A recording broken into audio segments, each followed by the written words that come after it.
Hola. En el primer versículo del Evangelio, Marcos no solamente resume el tema de su capítulo, sino que también de todo su relato, el Evangelio de Jesucristo. En un siglo donde la gente solía dejarse seducir por el encanto de un evangelio diferente al que habían recibido. Marcos inicia su declaración con un mensaje trascendental para destacar la esencia de la religión cristiana. La buena noticia acerca de Jesucristo. Jesús reveló el Evangelio no solamente a los que él hubo sanado, sino también a la comunidad de fe dispar que necesitaba creerlo. Desde la perspectiva de Marcos, Jesús es, en definitiva, el Evangelio. En este tercer trimestre estaremos analizando el libro de Marcos, con nuestra primera lección titulada El comienzo del Evangelio. Y vamos con nuestro versículo para memorizar. Después que Juan fue encarcelado, Jesús vino a Galilea predicando el Evangelio del reino de Dios, diciendo: el tiempo se ha cumplido y el reino de Dios se ha acercado. Arrepentíos y creed en el Evangelio. Marcos capítulo 1, versos 14 al 15. Amén. Para Marcos, el Evangelio es la buena noticia de Dios, cimentada en las Sagradas Escrituras proclamadas por Cristo, en las sinagogas y manifestadas en su ministerio terrenal.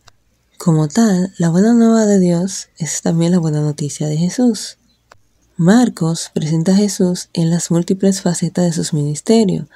Jesús es el Hijo de Dios y el Santo. También se refiere a él como un gran maestro y sanador compasivo de la región de Galilea y más allá. Cuando analizamos los 4 evangelios, nos damos cuenta que Marcos es el único que introduce a Jesús con la expresión el Evangelio de Jesucristo, lo cual nos muestra o nos dice que Jesús es el centro y la esencia misma de la narración de Marcos. Desde el principio, este autor aprecia la enseñanza y la predicación de Jesús, como podemos ver en Marcos, verso 22, que nos dice de la siguiente manera: y admiraban su enseñanza porque les enseñaba con plena autoridad y como los escriba. Y verso 39, y predicaba en las sinagogas de toda Galilea y echaba los demonios. Amén. También en los diferentes actos de sanación que incluyen a la suegra de Pedro, tal y como nos dice Marcos capítulo 1, verso 27. Y todos se maravillaron de tal manera que preguntaban unos a otros: ¿qué es esto? ¿Una nueva doctrina con autoridad? Y aún ordenaba a los espíritus impuros y le obedecen. Marcos 1, versos 30 y 31. La suegra de Simón estaba acostada con fiebre y le hablaron de ella. Entonces él se acercó, la tomó de la mano y la levantó. Enseguida la fiebre la dejó y se puso a servirles. Amén. Y también de muchos otros enfermos, como nos dice el capítulo 1, ahora versos 32 y 34. Cuando fue la tarde, enseguida que el sol se puso, le trajeron todos los enfermos y endemoniados, verso 34, y sanó a muchos que padecían de diversas enfermedades y echó a muchos demonios, y no dejaba a los demonios decir que lo conocían. Marcos también cita algunos versículos del Nuevo Testamento, incluyendo algunos versículos del libro de Isaías.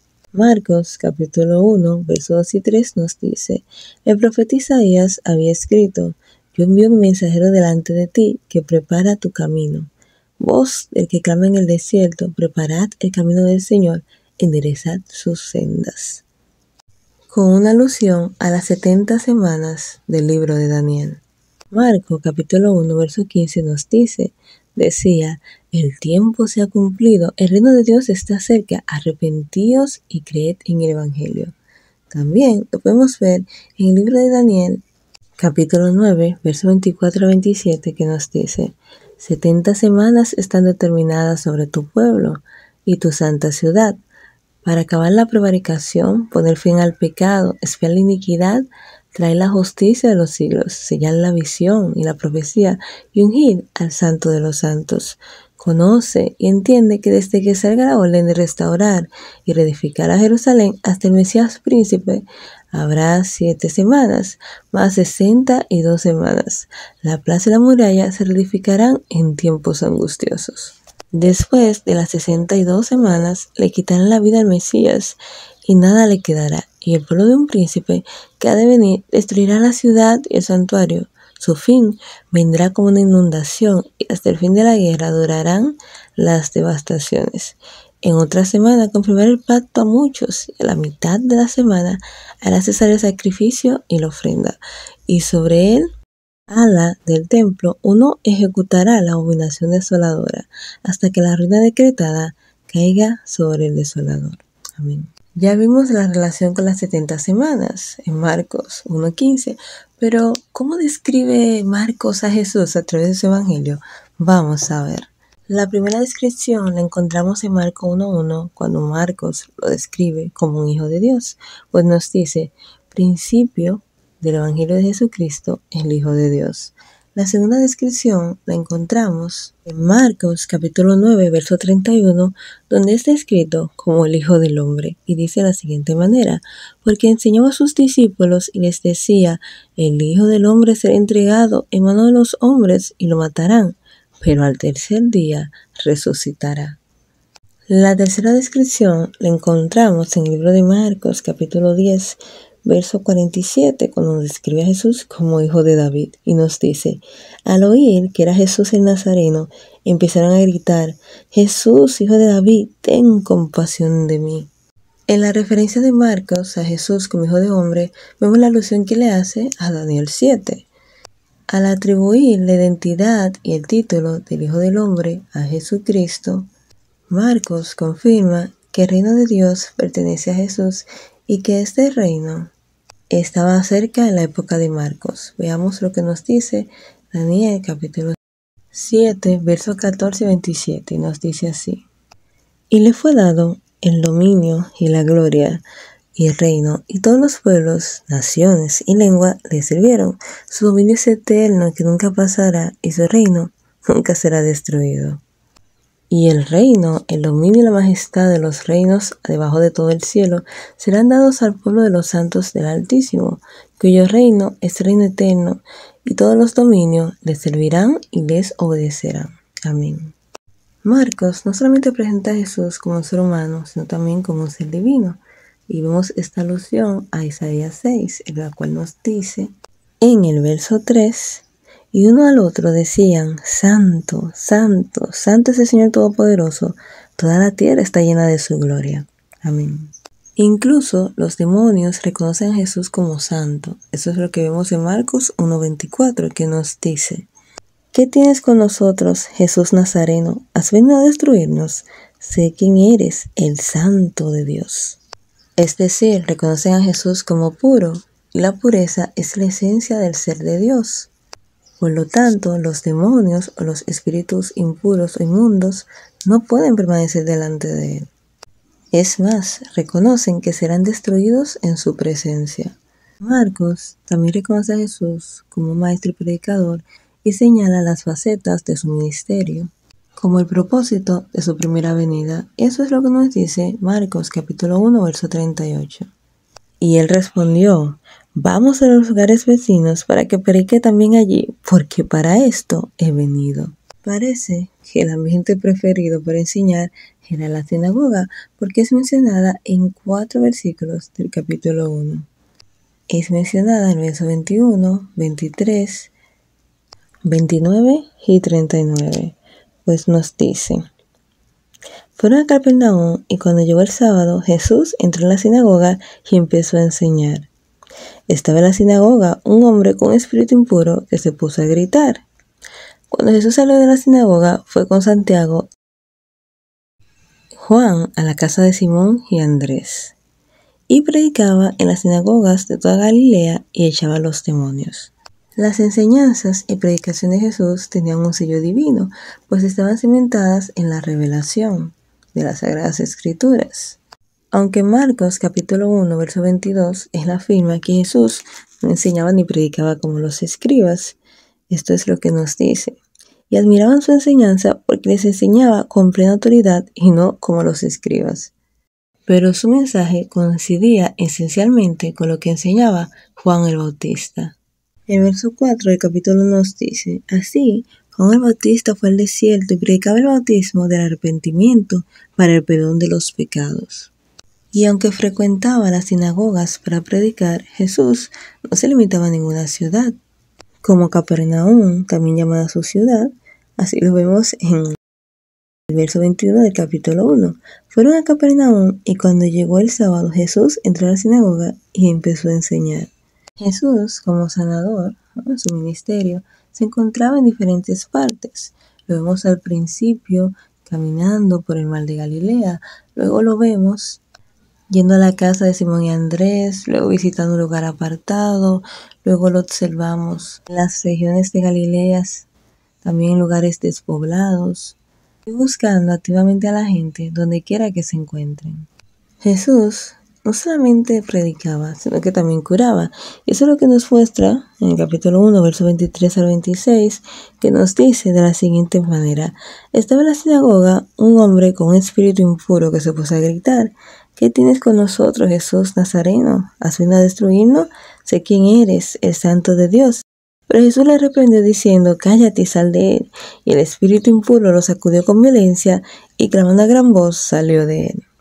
En Marcos, capítulo 1, del 30 al 31, restableció a la suegra de Simón que estaba postrada con fiebre.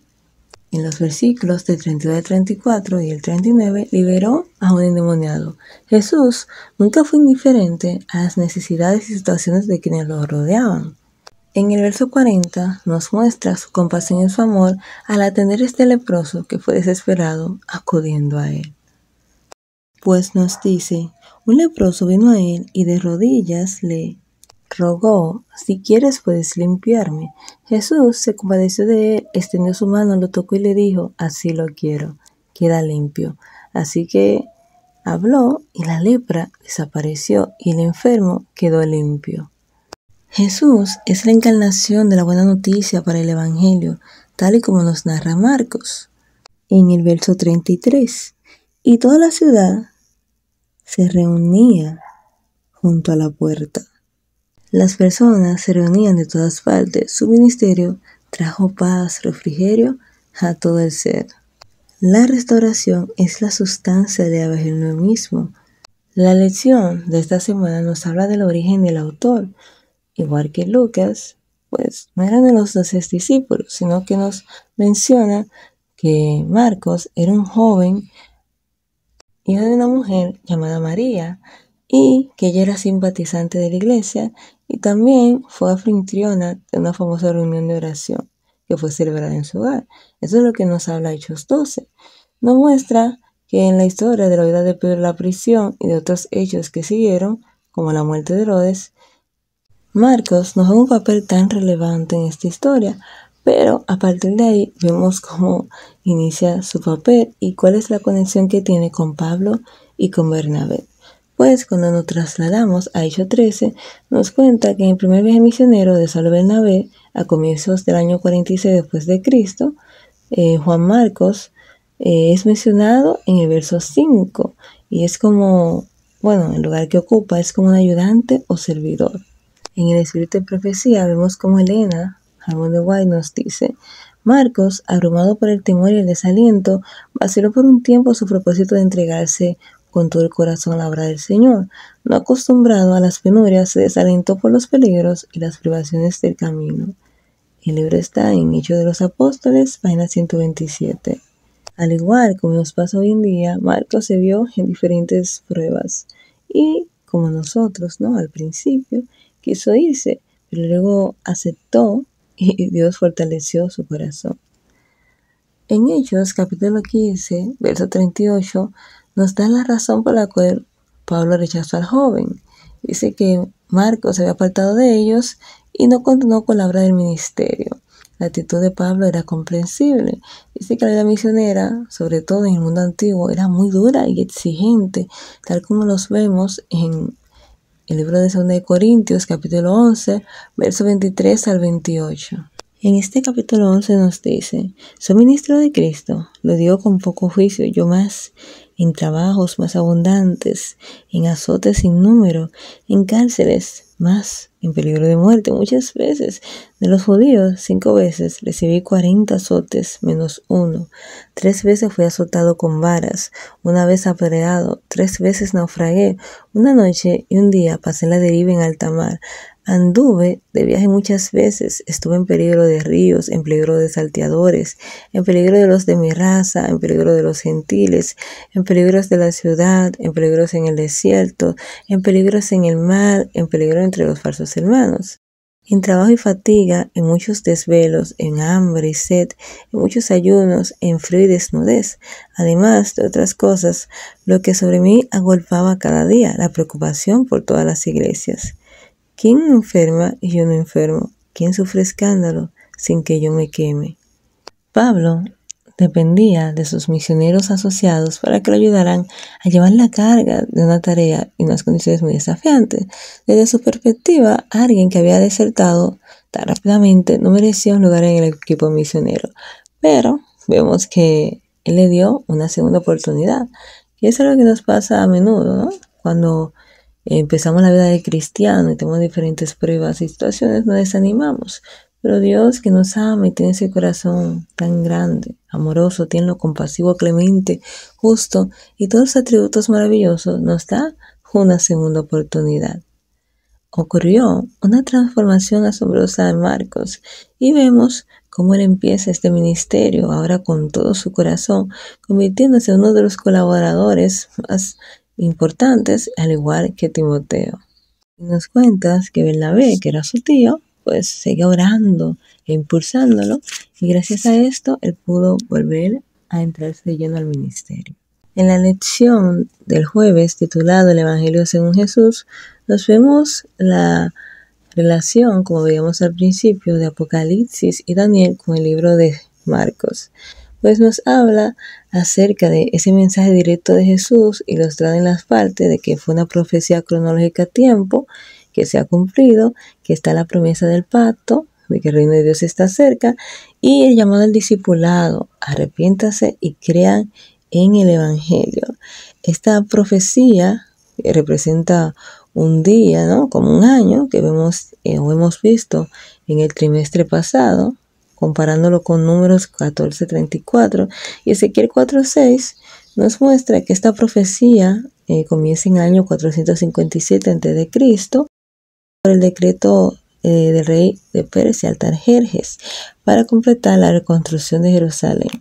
69 semanas proféticas habrán de extenderse hasta el año 27 después de Cristo, cuando Jesús fue bautizado en Ungido con el Espíritu Santo al comienzo de su ministerio.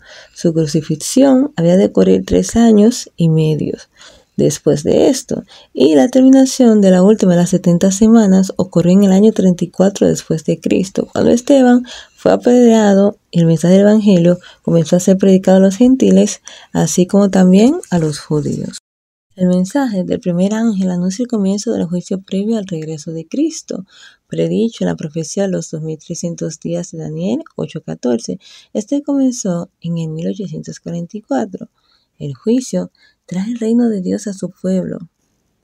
Y la exaltación del primer ángel a reverenciar, glorificar y adorar a Dios es el llamado al discipulado dirigido al mundo en los últimos días, mientras los poderes bestiales de Apocalipsis 13 presentan a un Dios falso a quien reverenciar y glorificar y adorar.